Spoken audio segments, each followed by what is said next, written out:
Hello everyone, तर खूप दिवसांनी मी एक न्यू साडी कुचू डिझाईन घेऊन आली आहे।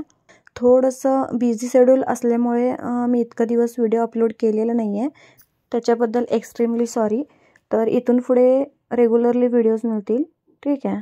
तर सर्वात आधी बघा, तुम्हाला इथे साडीला अशा पद्धतीने लॉक करून घ्यायचं आणि मी नीडल नंबर 10 0.75 mm घेतली आहे आणि इथे लॉक झाल्यानंतर 2 चेन घालून घ्यायचं।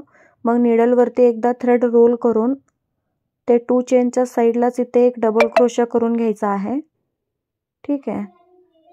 तर एक डबल क्रोशा झाल्यानंतर परत एकदा नीडलवरती थ्रेड रोल करून त्याच्या साईडला आणखी एक डबल क्रोशा करून घ्यायचं आणि हे जे स्टार्टिंगला 2 चेन घालून घेतली आहे त्याला एक डबल क्रोशा म्हणून कन्सिडर करून घ्यायचा आहे।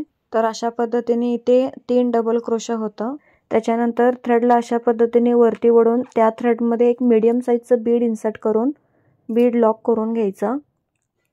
मग नीडलवरती एकदा थ्रेड रोल करून साडीवरती कुठे येते तिथे तुम्हाला एक डबल क्रोशा करून घ्यायचं आणि ते डबल क्रोशा करताना त्याचं लेंथ खूप जादा ठेवायचं नाही आहे।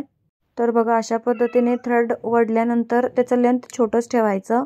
मग फर्स्ट 2 लूपमधनं थ्रेड वडून घ्यायचं, मग लास्ट 2 लूपमधनं थ्रेड वडून घ्यायचं आहे, तेव्हा हे एक डबल क्रोशा होतं। मग त्याच्यानंतर तुम्हाला 4 चेन घालून घ्यायचं। 4 चेन झाल्यानंतर साडीला अशा पद्धतीने उलटं करून हे जे बीडच्या साईडला इथे होल असतं त्या होलमध्ये नीडल इन्सर्ट करून इथे लॉक करून घ्यायचं। मग परत साडीला सरळ करून हे जे बीडच्या वरती चेन आहे त्या चेनमध्ये तुम्हाला सिंगल क्रोशा करून घ्यायचा आहे। तर बघा, इथे अशा पद्धतीने सिंगल क्रोशा करून घ्यायचं। मी इथे 5 सिंगल क्रोशा करून घेते। तुमचं जर 6 सिंगल क्रोशा होत असेल तर तुम्ही 6 सिंगल क्रोशा देखील करून घेऊ शकता। आणि चेन कशा पद्धतीने घालायचं, सिंगल क्रोशा कशा पद्धतीने करायचं, डबल क्रोशा कशा पद्धतीने करायचं, ह्याच्यावर मी डिटेल व्हिडिओ बनवली आहे, त्याचं लिंक डिस्क्रिप्शनमध्ये देते, जाऊन चेक करा।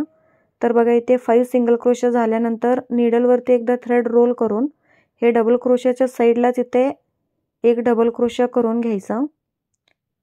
मग त्याच्यानंतर परत नीडलवरती एकदा थ्रेड रोल करून आणखी एक डबल क्रोशा करून घ्यायचा। तर बघा, इथे देखील 3 डबल क्रोशा करून घेतली आहे। आणि फ्रेंड्स, हे जे साडीवरती डबल क्रोशा करून घेतो ते सगळे इक्वल असायला हवं, एक वरती एक खाली अशा पद्धतीने करून घेऊ नका, नाहीतर ते तुमचं डिझाईन फिनिशिंग सोबत दिसणार नाही, ठीक आहे। तर बघा, अशा पद्धतीने 3 डबल क्रोशा झाल्यानंतर परत थ्रेड वरती वळून त्या थ्रेडमध्ये एक बीड इन्सर्ट करून बीड लॉक करून घ्यायचं। मग नीडलवरती एकदा थ्रेड रोल करून साडीवरती कुठे येते तिथे एक डबल क्रोशा करून घ्यायचा आहे। मग इथे देखील एक डबल क्रोशा झाल्यानंतर same as it is 4 chain घालून साडीला अशा पद्धतीने पलटून घ्यायचं आहे। मग हे जे बीडच्या साईडला इथे होल असतं त्या होलमध्ये नीडल इन्सर्ट करून तिथे लॉक करून घ्यायचं। मग लॉक झाल्यानंतर साडीला सरळ करून हे जे बीडच्या वरती चेन आहे त्या चेनमध्ये तुम्हाला 5 सिंगल क्रोशा करून घ्यायचा आहे। तर पूर्ण साडी तुम्हाला याच पद्धतीने करून घ्यायचं। तर बघा, 5 सिंगल क्रोशा झाल्यानंतर नीडलवरती एकदा थ्रेड रोल करून हे डबल क्रोशाच्या साईडला इथे डबल क्रोशा करून घ्यायचा। तर असे सेम ॲज इट इज इथे देखील 3 डबल क्रोशा करून घेतली आहे। तर आता एंडला बघा इथे कशा पद्धतीने करायचं। एंडला देखील 3 डबल क्रोशा झाल्यानंतर 2 चेन घालून थ्रेडला कट करून घ्यायचं आणि हे जे एक्स्ट्रा थ्रेड आहे त्याला कट करून बॅक साईडला ग्लूने स्टिक करून घ्यायचं आहे, ठीक आहे। तर हे डिझाईन आवडलं असेल तर एक व्हिडिओला लाईक करा। तर आता परत भेटू एक छानसं डिझाईन सोबत। Bye bye, take care.